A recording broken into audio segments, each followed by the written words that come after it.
5, 4, 3, 2, 1. Drop that. Welcome to the Test Guild Automation Podcast. We're all getting together to learn more about software testing and automation with your host, Joe Colantonio. Here it is, here it is, here it is. Hey, it's Joe, and welcome to another episode of the Test Guild Automation Podcast. Today we'll be talking with Susan Marie and Jenny Bramble about their experiences with organizing a conference and some of their top sessions for this year's Triangle Software Quality Association Conference. If you dig testing communities, you don't want to miss this episode. Listen up. And speaking of testing communities, if you missed the Automation Guild that happened last week, I have great news for you. Even though the live event is over, the whole thing has been recorded. So if you haven't had time to buy a ticket yet, you could still purchase a ticket and watch the whole event on demand. So head on over to guildconferences.com or automationguild.com and purchase your after-event ticket today. The Test Guild Automation Podcast is sponsored by the fantastic folks at Sauce Labs. Their cloud-based test platform helps ensure your favorite mobile apps and websites work flawlessly on every browser, operating system, and device. Get a free trial. Visit testguild.com/Sauce Labs and click on the exclusive sponsor section to try it for free for 14 days. Check it out. Hey, Jenny and Susan, welcome to the show. Hi, how are you this morning? Awesome. So I'm really excited to talk with both of you today, especially about the upcoming conference, the Triangle Software Quality Assurance, TSQA in Durham, North Carolina, with workshops starting on February 26th and the full event taking place on February 27th. But before we get into it, could you just tell us a little bit more about yourself? Jenny, let's start with you. Absolutely. So my name is Jenny Bramble. On Twitter, I'm Jenny Does Things because I do things. So one of my two passions in life are testing and cats. If you follow me on Twitter, you know about the cat thing. And I've always wanted to be able to give back to the testing community. So I speak at conferences. I help with meetups sometimes. And when I was approached to help with TSQA, it fit right in line with that. So I think I have like 8 or 9 conferences, a couple of keynotes this year. And I work at a place called Willow Tree that lets me do all this. How about you, Susan? My name is Susan Marie. I have come to the conference. This is maybe my 4th time attending, and then this is my first time as part of the board. We've been doing this almost 30 years. Maybe more about me. I am a QA manager here at Oracle. I've been in testing for 20 years. My big passions in life are my 3 beautiful children. And I also do quite a bit with yoga and cycling, and I work with kids on bikes. And so the testing and what brought me to TSQA is really about helping other testers in their career, furthering the testing industry at large, helping us all get better at what we do. Awesome. So Susan, you've said you've been to the conference multiple times, but now you're part of the board. What made you want to join the board? So 2 years ago, it'll go farther back than that. I was attending a Bob Galen session, and I happened to be sitting next to this person that I recognized vaguely, and we did a planning session around storytelling. It was a product owner agile focus thing, and it turns out that I was sitting next to Paul Merrill, and we planned a vacation for our kids, and at the time they were different ages, and we really connected on that. And then I ran into Paul at so many of the different meetups subsequent to that. He called me and asked me to help out with some of the vendor coordination that was happening on site last year. And I had so much fun. Sort of the bold geekiness of what we do came forward. People just honestly wanted to help, wanted to learn. And I was so inspired by the organization of it that when this next conference came in, I wanted to be more and more involved. Nice. And Jenny, you seem to be pretty in demand lately. What made you want to speak at this conference? So actually, I'm helping organize as well as speaking and giving a workshop. One of the big things that made me want to get involved more deeply with TSQA is that it's extremely local forward. So the Triangle has an incredibly vibrant testing community. It is so beautiful, so varied, and so amazing. And TSQA really says, okay, what we want to do is have an amazing, gorgeous, nationally recognized conference that focuses on our locals. So most of our speakers are local. Most of our workshops are local. Angie Jones is our keynote, and she's not technically local anymore, but she's always going to be one of us. And we keep the cost so incredibly low that we want to make it affordable for all of the college students that are in the area, all the people that may be underemployed. Anyone who needs TSQA can get TSQA. And that's really what drew me to it, is the fact that it is local forward, that we have this community, and this is a way that I can directly support my hometown. Nice. So is that the type of vibe you would get if someone was to attend? Is it a lot of youth from the colleges trying to learn more about the industry? I wouldn't say it's a lot of youths. I would say it's a slightly younger crowd, because we do say, hey, come to TSQA, learn as much as you can. It's very low cost. This is an amazing first conference. They also let us lean into our theme pretty hard. So our theme this year is the space of testing. Susan came up with that. She's brilliant. She also came up with our track titles. We really lean into this and we say, hey, you know what? Testing is fun. Testing is amazing. Let's have this huge professional event and let's make it exciting and fun. So we do attract a lot of different people from different areas, and everybody is super accessible. It's gonna be a great time. You did say it does have a local flavor. Are there what's the makeup of the audience usually, though? Do people from other states tend to join, or is it really mostly local folks that usually go to this event? So we have so many huge companies right here. We are a technology hub here in Raleigh-Durham. So we've got major corporations. We've got Microsoft here. We've got Cisco here. We've got IBM. We've got NetApp. We've got just a huge wealth of people here. So probably 60% of our attendees are local, coming from larger organizations. We have a huge group of people that come in from SAS, from Deutsche Bank, and we continue to grow sort of organically and locally. We like to keep that flair because, as I said earlier, this is really about people who are trying to grow in their career. It's people wanting to learn new practices, people who have a passion for testing that come to us. We promote from within as much as we can. So we have a number of people who are new to speaking, people who are local, coming out of TiVo, coming out of Fidelity, and these are all local companies to Durham. So it's not just that we're a local conference, but that we're already a technology hub. It's we're not Cupertino, but we are a hotspot for thought leadership, particularly in the space of QA and testing and automation. We have 4 different authors that are local that will be in attendance at the conference. Who are those authors? So we've got, let me see if I got the whole list handy. We've got Lisa Crispin and Ashley Hunsberger. Mike Lyles has written a book. And then there were 2 more. We were just talking about them, and I didn't know the other 2. Mary Thorne and Bob Galen will be in attendance at it. They won't be speaking this year, but they've also written a number of the leading books on testing and agile practices. So those are 4 I can think of off the top of my head.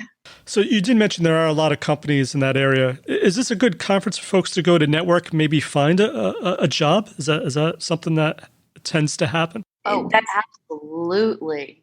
I was going to say one of the great things about TSQA is that we do have big open spaces that you can congregate in, talk to each other, and have those social interactions that really start building your network.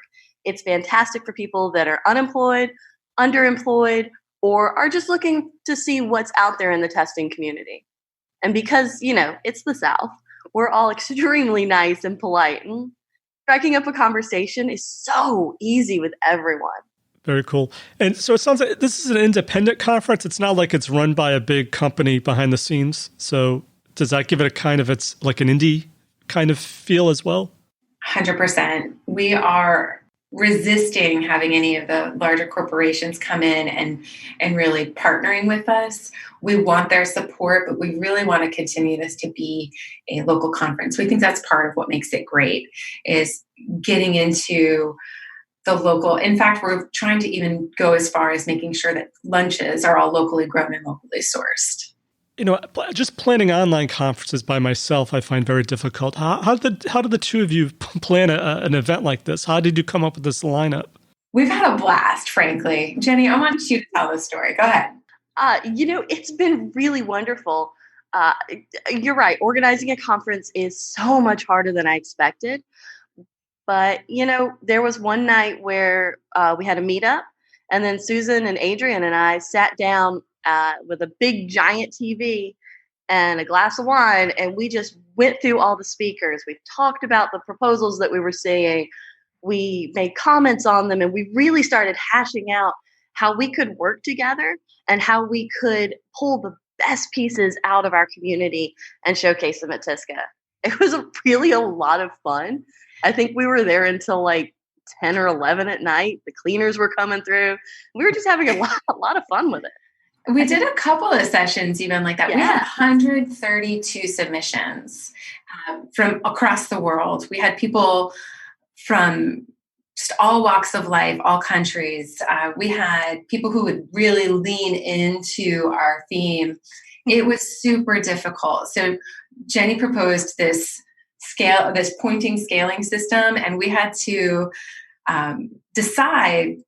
We had to come up with some sort of framework that helped us identify the best of the best. It's been an invite-only conference in the past. This is the first time we did a CFP. So that kind of response to a CFP gives you an idea of the reach of the organization. It was probably one of the more fun things that we've done because we really got to get into why do I love talking about an accessibility talk? Why do I think Dennis Charlton's talk is going to be so amazing? And that was really the joy of it. And it was the mutual respect between, we had, Adrian Gamble came up, and Virginia. Virginia has been such an awesome organizer for us. She comes out as Energy, who's one of our sponsors. And the four women working together, wanting to be blind, wanting to make sure that we had equal representation. We had a lot of talks around making, like, between us as organizers, wanting to make sure that we were fair and impartial, that we were accurately represented on the stage. Like I wanted to make sure everyone was included, and we wanted to have topics that were meaningful and inspiring. Yeah, I think you just said something that was really important about being accurately represented, because we did go through and we said, hey, let's look at our locals. Let's see what we've got from our community that we can really showcase. Off the top of my head, I can think of 4 locals who are giving their first time talks. So congratulations, everyone. And not only are they giving their first time talks, but we're saying, hey, do you want to talk at the TSQA meetup? Do you want us to watch your talk, go over your slides, anything like that? One of the gentlemen is from my company, and he's actually going to give his talk in front of the company, to get feedback on it. And the fact that not only can we pull in brand new speakers from this area, but they are so good and so excited to make their talks better and give back to their community. It's amazing. Yeah, so a lot of times people think these lineups happen magically, but you really sometimes need to go and recruit people. So how did you convince some of these probably awesome people that are experts, but for some reason just felt like they didn't have what it took, or maybe, I don't know, the time to talk? How did you convince them to participate? I feel like we had the opposite problem. We had so much enthusiasm and so many good talks. I've actually been pinged a couple of times when people are like, hey, did I get accepted? Are we moving forward? And I'm like, I don't know. We're really wanting to give honor to the speakers for what happened. So far on the calendar, we have 10 prominent speaker names that have come up. Damian Sinadinos is coming in. He also hosts QA for the Highway. He'll be coming in for that. We've got, like I said, Lisa Crispin is coming into town. She was originally, if I recall, she's originally local, but not living locally now. We've got these big names that have already been connected with TSQA. And that's maybe part of the joy of it, is that each year you come back and you get a new inspiration, and everyone has such a good feeling coming out of the day that they want to come back and come back. So we actually have had more people coming and approaching us to say, hey, can I come and talk at your conference? Than we've been able to keep up with communication over. I will say that I did hound a couple of people to put talks in. Yeah. One of my other passions is helping people get started with speaking and get ideas together, figure out how to do that. So there were a few people that I had seen at meetups and said, hey, you know what? I feel like you've got something to say. And they'd be like, oh, no, I've only been testing for 413 years. I don't know anything.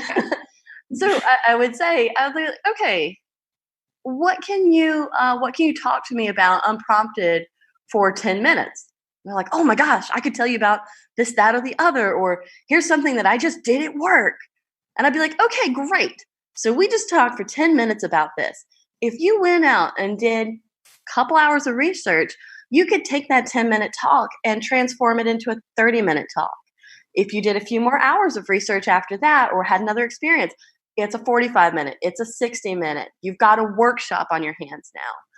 And by saying that to enough people, they started saying, oh, you know what? Wow, I could do that. I could give this talk. I've also got a worksheet that I hand out to people that helps you prepare a talk. So I handed that out to a few people, and you know what? They put in some incredible proposals. I think we've got one coming up on Test Cafe in Cyprus. I remember I spoke to him at a meetup, and I'm like, you know what? You should put a talk in. You should do this. I feel like you've got a thing to say. And apparently he does, because he's going to be there. It's going to be amazing. Awesome. So how does the conference work? How many days is it, and how's it broken down? Is it speakers and then there's workshops, or just talk a little bit about the logistics of the conference itself? Sure. It's 2 days. We start on February 26th with workshops. We've got 4 tracks of the workshop sessions. They are the kind of session where you vote with your feet. You don't need to sign up in advance. You just show up on workshop day and pick your topic. So we've got the whole team approach to continuous delivery. We've got leading the next generation of software. This has come straight out of Mike Lyle's book, Testing in the Drive-Thru. We've got risk assessment sessions with yours truly, Jenny Bramble. We've got Dev Drone Ops with Paul Merrill, automated visual testing with Angie Jones, and one of the more prominent local speakers, I'm super excited, the automation hand, Andy Knight, is going to be talking BDD, which is one of my personal favorite topics. So then the second day, we're staying at the Durham Convention Center, which is attached to the Marriott. We have a block of hotels with a discount code available if you are coming in from out of town, or if maybe you just want to stay in downtown Durham. We've got a lot of cool here. So on the Thursday of the conference, we've got 6 track sessions. 5 of them are content-based. Some of the feedback we've gotten in the past is like, we want to have sponsor material, so we put them in their own track. The sponsors who are coming in and bringing speakers will be in their own track. So we have separated that out. If you want to go learn about this tool, you know what you're in for. Same type of story where you can decide where you want to be. There's no early registration for it. It's an all-day affair. We're going to have a testing lab. Jenny, do you want to talk a little bit about the lab?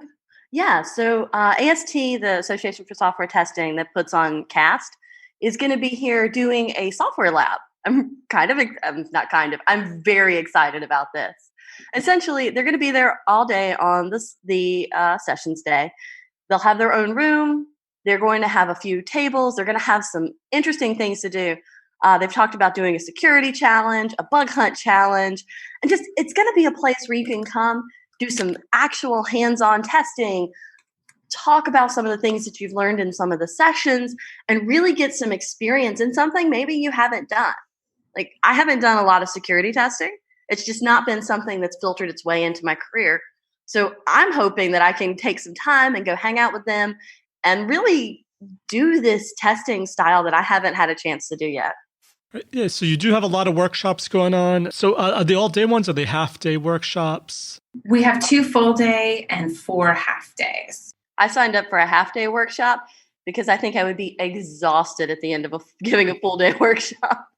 Well, I'm sending some of my team to it, so rest up the night before. Okay, I'll make sure that I've got my slides together. No spelling mistakes. And Jenny, so your workshop once again is on running risk assessment. Well, why do you think that's important for folks to know that it'll be attending? So I started my career in speaking, talking about risk-based testing and talking about how we can use the language of risk-based testing to really communicate with people. And one of the major comments that I would get after my talk, people would say, "Okay, that was really great. I loved it. How do I do it?" So I realized, okay, there's a need here for a kind of level 2. Let me talk about actually running this risk assessment. Let me talk about what's happened whenever I've facilitated these types of meetings for people. So what I want people to pull out of this workshop is that it's not difficult to set up and run a risk assessment session. It can be difficult to take the output from that and turn it into something useful for your company. So during the session, we're going to have an example program and we're going to talk about it. We're going to say, okay, here's some pieces of this program that we want to talk about as far as the risk of it. When we do that, here's how the conversation looks. We'll break into groups. We'll do a little risk assessment in the groups. Then we'll come back and we'll debrief and we'll talk about, okay, what did you find? What did you find? Let's talk about how if we had all worked super together, we would have found this maybe all together. So I'm hoping it's going to be a lot of fun. I've run it internally at work, and it was hilarious and wonderful and just a really great time. Lots of interaction, lots of communication. I really love your emoji rating on those sessions. No one has actually let me use that at work. I'm very disappointed. But that's fine.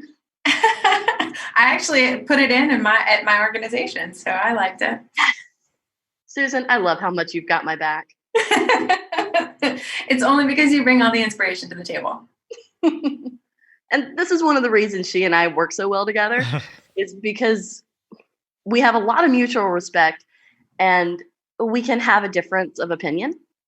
Absolutely. When we were going through some of the talks, Susan would look at one and she'd be like, "Oh, wow, this is so directly relevant to exactly what I'm doing right now. What a great looking talk." And I'm like, wow, I understood maybe 3 of the words in that. Totally happens. And then she would explain it to me, and then I'd be like, "Oh, you're right. My gosh, your perspective, it's so good." Yeah, there really is an openness to it. Well, you all did a great job. I'm just looking at the lineup, and the sessions themselves are really diverse in the sense that it's not all about automation, or it seems really a lot of different topics in testing that I think a tester can learn about that they may not have known about before, like accessibility, managing of remote teams, some really different things here. Is there anything like that really jumps out at you as something that you think people are going to get a lot of value from any of these sessions? Can I talk for a second about why we did what we did? Yeah, that'd be awesome. So I was talking to some of my friends in a company that doesn't do any automation. And I said, "Hey, y'all, I'm going to a conference. I'm organizing a conference. It's so cool." And one of them said, "Wow, yeah, conferences are fine, I guess, if you do automation." I'm like, "Oh, can you talk to me about that?" And they went on to explain that because they do primarily manual testing, they would look at conferences and say, "Oh, this isn't for me. I don't do automation. I'm not one of those people. I don't do machine learning. There's nothing for me at this conference." And honestly, that kind of broke my heart a little bit because I feel like conferences are so important to revive your interest in testing, to get your juices flowing and really get passionate about it again. So when we were talking about putting together the TSQA thing, I brought that up. I said, "Y'all, we need to make sure that there is space for testers who don't do automation, that there is space for someone who has no interest in writing code to be able to have a fulfilling, rewarding experience. Someone who's a manager who isn't hands-on anymore, can they have a fulfilling, rewarding experience at our conference? And then can a tester who is 100% automation, just an absolute code monkey, rock star automation, can they get something valuable out of our conference?" And that led to us thinking about the tracks and saying, okay, can we balance this idea of basic testing methodology, test leadership, the emerging topics in test, and automation to make a program that's incredibly well-rounded and that every tester we know could go to and get an entire day's worth of value out of. There's a lot in automation, right? Everyone wants to know, how do I get better at automation? And there's definitely a track for that in our field. Testers need to get faster at testing. What's complicated is that you still need to devise how you'll do that work. There's this fear in our session and in our field that says, is automation going to take over my job? Or are we going to have AI that generates my test cases and I'm no longer going to become relevant? There's a big fear of that. But the reality is we're still here. We continue to drive ourselves up the food chain with regard to more intelligent testing, better approaches to testing. And let's be real, that moment, that first inception of software with reality is very rarely smooth. It is. There are some amazing people who do high quality testing before they release, but there's also the rest of the world who we are there to serve. And that's what we wanted to reflect in our conference, is not just that automation is a thing that's important and we should know, but that we're all going to be here working together, furthering our practice. So Jenny and Susan, can either one of you tell me a little bit more about the sponsors that are going to be at this event? We went out and sought out a specific type of sponsor. We wanted people who were locally influencing or were a tool that could be provided and of service to our attendees. I want our attendees to come in and say, I could use that realistically, so that it becomes a good relationship between the people who are there presenting content and the people who are attending. We wanted to make sure we had the right fit. So we've got BrowserStack as our chief. BrowserStack's a really cool tool that enables you to do cross-browser testing. And then we've got Sauce Labs. Sauce Labs is a big name in the DevOps world for helping testers test faster and in the CI/CD across all the platforms. So we felt like those were two big tools. Our next two are local, Zenergy and Beaufort. Zenergy focuses a lot on the agile practices of the world and has a QA element to it. And then Beaufort Fairmont is Paul Merrill's company. So they'll be there as our gold sponsors. We've also got Perfecto and Eliason Group. We've got Apply Tools, Pyramid Consulting, AST is coming in. They're going to be sponsoring the lab. We've got Hexawise, RBCS, Milk Labs might be coming in and doing something interesting. Test Guild, of course. Thank you for all that you do for us and sharing the good word of what we're doing in our world. And then Willow Tree, Jenny's organization, as well as Deutsche Bank. Awesome. So Jenny, what's Willow Tree? I haven't heard of Willow Tree. So Willow Tree is the company that I work for. We are a digital innovation agency, essentially working for clients to help them do their jobs better and serve their clients more. We mostly create mobile applications. If you know the Regal app, that one's ours. We've got a couple others that are pretty popular out there. But the big focus for us is, and I'm sorry, this is going to sound silly, but I'm going to say it anyway. We want to delight our users. We want it to be an application that you open it and you're like, yeah, I'm having fun buying movie tickets. I'm having fun doing my job. I can be more effective. So that's what we do. We build delightful applications. Okay, Jenny and Susan, before we go, what's the best way to find or contact you and learn more about the Triangle Software Quality Association Conference? TSQA.org. That's our website. We used to be TSQA, TISQA. We've been doing this 30 years or something. And we recently reorganized into a nonprofit 501c6. And so we had a name adjustment. And it actually speaks more to the relevance of the common understanding of what QA is. So Triangle Software Quality Assurance. Triangle being the Raleigh, Durham, Chapel Hill Triangle area. And so tsqa.org. We also have a meetup, meetup.com/triangle testers. If you can't make the conference, you can also come and visit us on our monthly events where we'll be bringing in a lot of these speakers. And both of you are full of a bunch of knowledge. I'm sure people would love to reach out to you as well. So Susan, Jenny, best way to find or contact either one of you? The best way to get to me is definitely on Twitter. Jenny does things. I do things. I also help run the TSQA Twitter. I've been told I'm not allowed to put cats on there, so I haven't. And that is TISQA_RTP. Our hashtag this year is hashtag TSQA 2020. I just love saying hashtag. I'm sorry. I am more of an introvert. I'm usually barefoot, so you can find me Sue's barefoot.